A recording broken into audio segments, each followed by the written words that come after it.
What is going on, my knife people? This is Kyle from DTOM Knives and Gear, and today we are going to be talking about this super awesome beefy knife, the Cold Steel AD-10. Stay tuned.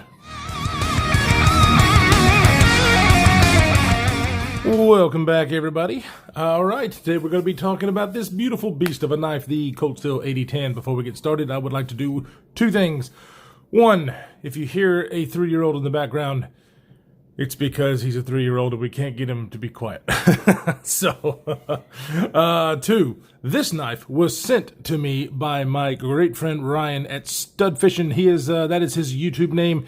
You might recognize that name from all the chats and live stream videos. He is very prominent in every one of our communities. He's a super great guy, and he has actually been a subscriber of mine ever since I started, and we have been, talking back and forth. He's just a super good dude, and he sent me a huge box of knives. Whatever day it was, I had an unboxing video for that, and one of the ones that I was most excited about was this guy, the Cold Steel AD-10. One of the reasons is because I really was so close to buying this knife. It was between this knife and the Cold Steel AD-15, which I ended up purchasing the AD-15.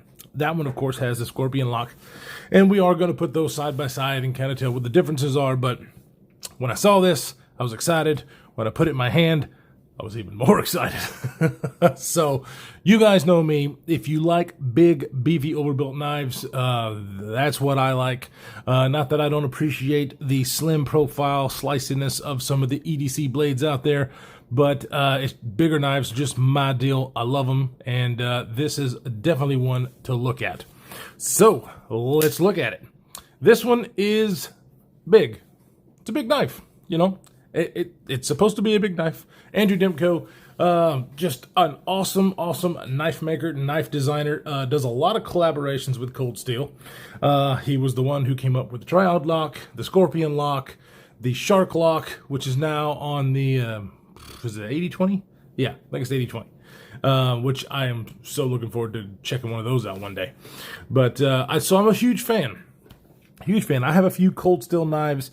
I'm not a huge fan of back locks, which is what this is, the Triad lock. Just because I do like fidgety knives. However, I am not one of those guys who thinks a knife has to be all around just something that I love. It needs to serve the purpose of why I want to buy the knife. I have a lot of knives. Some people out there want just a good all-around knife that can do most of the tasks that they come across. And I'm more of a guy who has a lot of knives, so I do collect. But I have knives for different purposes. Outdoor, hard work, really thin, slicey EDC blades that are kind of in the middle for EDC / harder work, those kind of things. That's just how I do things.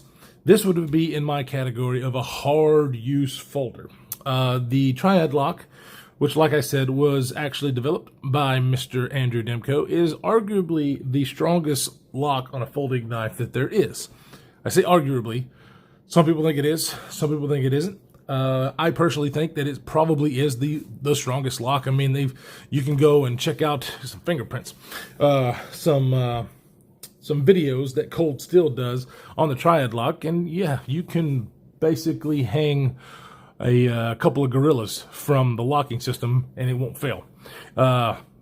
Do we need that in a folding knife? Probably not. Not necessary. Is it cool? Hell yeah. I think it's awesome. This knife is something that I would definitely take outdoors to be able to do if I don't have a fixed blade and I want a knife to do some of those harder tasks. Yeah, this is probably one that I would grab. I have a couple of big, beefy, overbuilt knives, but holy crap, this thing, it's impressive. And let's kind of go over why I think that.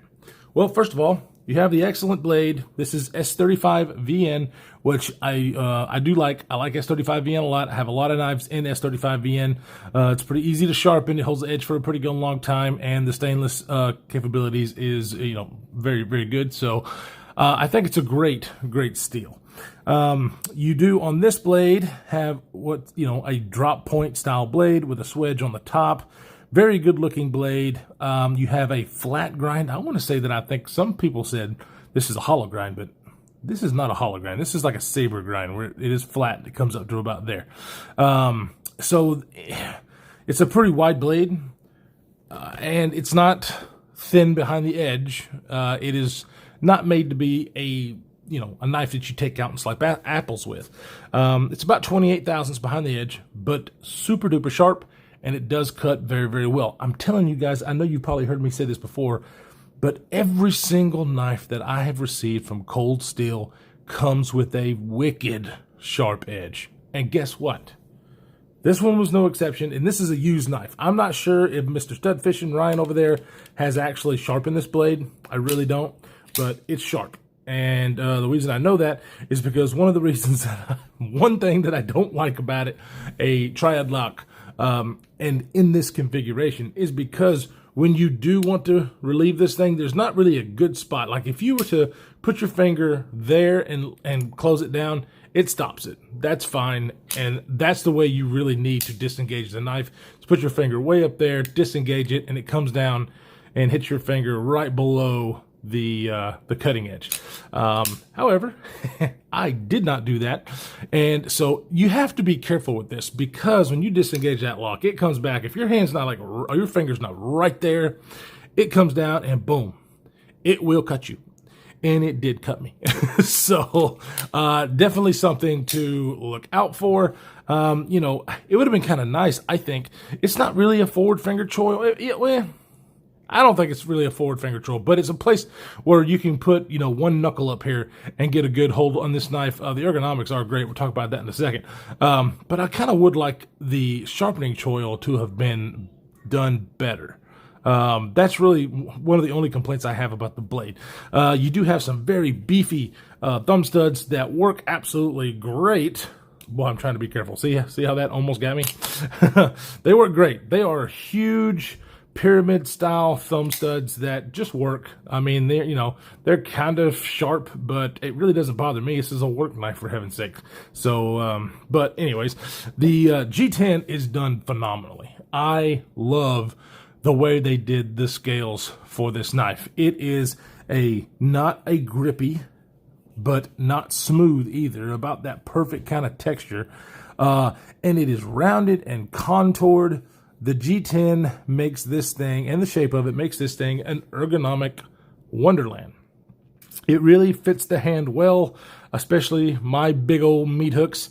And then, like I said, you've got this little area for one knuckle to kind of get up close and choked up. I do like to have a finger troll. I like to have a generous finger troll, and I really believe that I would have liked this knife if they'd have made the grind, or the plunge grind, a little bit less, the cutting edge a little bit less, and gave us a full finger troll. Boy, yeah, that would be right up my alley. I know a lot of people are not like that, so that's fine. It's just something that I think I would like on this knife. But the absolute sturdy construction of this bad boy, stainless steel liners, you've got these pins here that pin it, and then these are little teeth. I really wish they'd have gone for a little bit bigger screws on this thing. These are T6. They're just little bitty things. I kind of wish they'd have gone a little bit bigger. It's a bigger, beefier knife. I don't think it would have taken away from the aesthetics of it. But anyway, very, very well built. This thing is not going to break under regular stress at all. I really, really like it. Everything is fit and finished very, very well. Rounded off. The only kind of sharp, it's just a little bit sharp, I guess, on the edges there, but nothing to really write home about. I mean, it's a very comfortable knife. And speaking of that, you see the jimping that's here.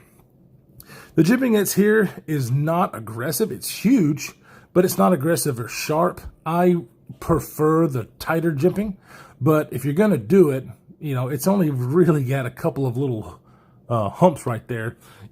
I think that's fine. I don't even think it needs the jimping, to be honest with you, because this thing just molds to your hand like nobody's business. for my hand size. As you can see there, my full 4-finger grip is right between this area and the back area. If you have smaller hands or longer hands than mine, it might cause an issue, but boom, boy, does this thing just lock in, and I don't need jimping. This thing is phenomenal in the hand. And it's strong enough for me to be able to hold it back here, do some chopping, hold it up, and then, like I said, you can get one little knuckle in there to do some detail work. I wish it was a little bit longer, but it's not. And then one thing that I do like is, some people actually don't like this, but, you've got a little pommel back here, I guess, that sticks up away from the G10. You also have that uses that for your lanyard hole. I like this. I don't really think it's sharp enough to be any kind of a glass breaker, but it's definitely something you can pound on. Let me, somebody get out of a fistful of brotherhood, So you can definitely do some damage with that if you are in a situation where you need to. And I kind of like it. I don't think it really takes away from the look of the knife. I actually dig this. Some people say they wish it was flush. But, I think it has a purpose, and I think it can be used for a particular purpose. Not necessarily bashing people over the head, but just, hammering stakes down, whatever you got to do. Because this knife is definitely able to handle it. Now, one thing I'm not crazy about is the pocket clip. Good news is it's reversible. So you lefties out there, which I appreciate, my brother is left-handed, are going to be able to carry this thing. It's a backlock, so it is a true ambidextrous knife. Whoops, hitting the camera. But, I don't mind the big, wide pocket clip. Doesn't bother me. I don't mind that it's not deep carry and you're going to have this much sticking out of your pocket. A lot of people don't like it. A lot of people won't carry it because of that. And it's a big, heavy knife, so I totally get it. But the tension on this thing is good, but it's not really raised up. I wear, and if you're going to carry this knife, most of us are going to wear, thicker pants, blue jeans, cargos, those kind of things. And it actually is kind of annoying to get into the pocket. Getting out of the pocket is fine. It definitely holds it in there. You are not going to lose this knife by jumping around or whatever. It's just a little bit tighter than I would like to be able to get into the pocket easily and not have to just kind of think about it to get in there. So not a huge deal. If this was my knife, I might bend it out just a little bit. It is not my knife, so I'm not touching it. But if I was to have this knife, I think I might try to bend it just a hair to make it a little bit more pocket friendly. Now, the G10 that's here interfacing with that, totally awesome. It's definitely not, and we'll go ahead and bring it out here, the pocket shredding texture that's on the AD-15. This is super, super duper aggressive. Everybody hates it. I don't mind it as much as some people, but definitely better on the AD-10 versus the AD-15. Obviously, this one is more of a spoon clip, thinner. This one does go in and out of the pocket well. However, it does catch on that material, that very rough G10. So it is a thing. This one, if it was just lifted up a little bit more, it would be a dream in and out of the pocket. So since we have the AD-15 out, let's go ahead and get a size comparison. So this is the knife that I chose to buy over this. I'm still not exactly sure if I made the right choice because I do love this knife, but putting this in hand, I like this one as well. Now you can see the ergonomics are pretty similar as far as the lines. However, you have this very good contoured rounded G10 where this in the hand feels so much better than this in the hand. I'm not saying this is uncomfortable. I'm not saying this won't work. But between this and this, if I had to put something in my hand and work all day long doing some hard stuff, AD-10 all day long. All day long. Now, I like the Scorpion lock on the AD-15 way more than I do the Triad lock because I like to fidget with my knives, and I can fidget with this thing and play with it all day long and have a lot of fun. So definitely a good tool. I'm just saying that if I was out in the woods or having to cut cardboard for 10 hours out of the day, that would be my choice. So, all right. So let's do some size comparisons. We have this out here. So there it is against the Cold Steel AD-15. And for another large knife, I guess, here it is against the Strider SMF, the larger brother for the S&G. And as you can see, all of these are pretty similar in size, so they are all big knives. If you don't like big knives, you're not going to like this knife. However, it does carry pretty well in the pocket. Other than that little pocket clip, it's not really a lot in your way. So, you know, it definitely... I wouldn't put anything else in there, but you can still carry this thing. Just to kind of give you an idea from knives that you might already have, we'll go ahead and put it up against the PM2.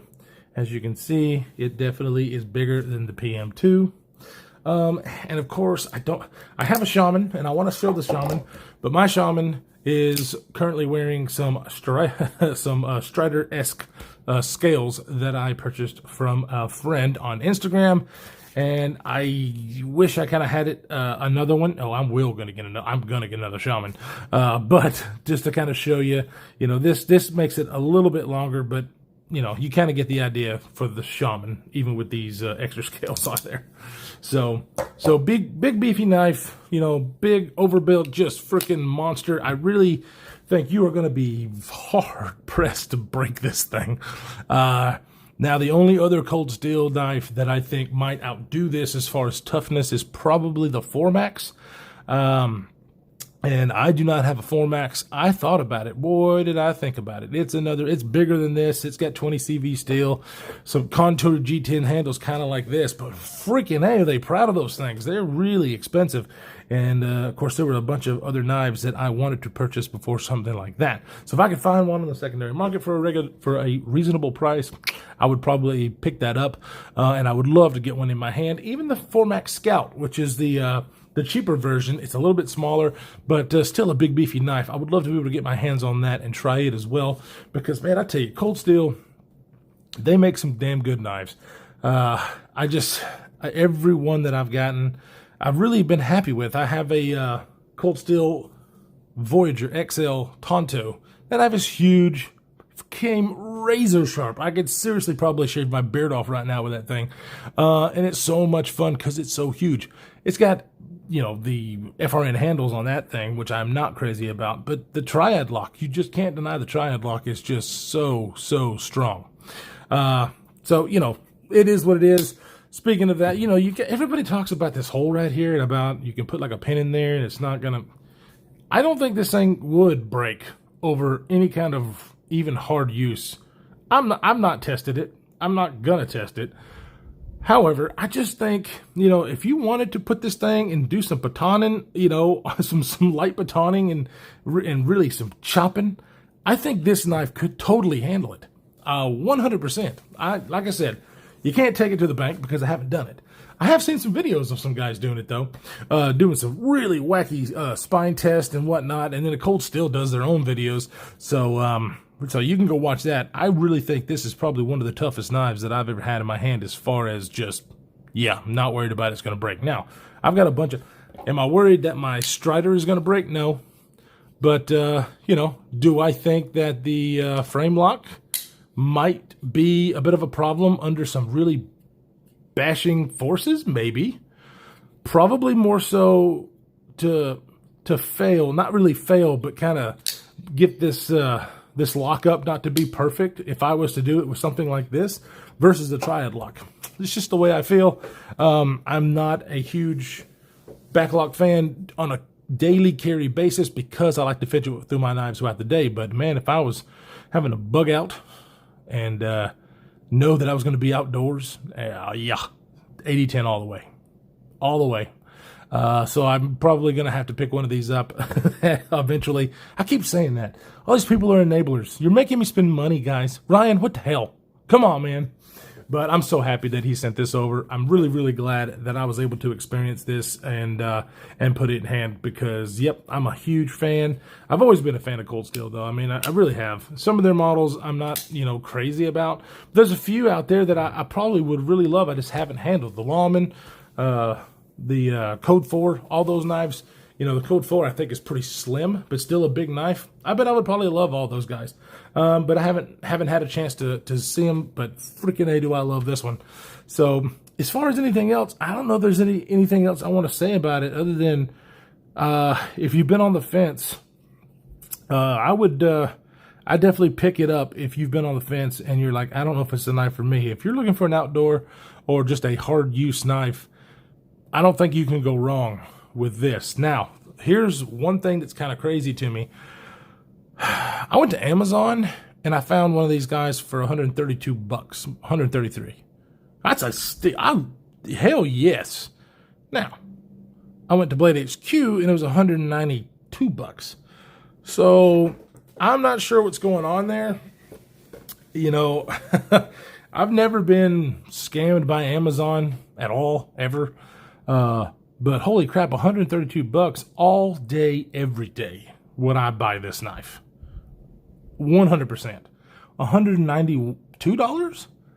It might make me think a little bit more. I do. I think it's worth it. I do. I really do. I think it's worth it. The S35 VN steel is a good enough steel for me, and the construction and comfortable ergonomics for this knife, 100%, I think it's still worth it. But holy crap, like 132 all day, every day. Well, like I said, so if you're looking at one of these, definitely go check out Amazon. That's what, I mean, I was just before I started this video, I looked, and that's what they were selling for. So anyways, guys, thank you so much for hanging out with me and checking this knife out with me. Ryan, Stud Fishing, you are the man, and I am so happy that you sent me all the knives that you sent me, especially this one. I was able to really get this in. I mean, as soon as I saw it in the package, I was like, oh, in my pocket, because I really, really am excited about this knife. So thank you, sir, so much. You are a gentleman and a scholar.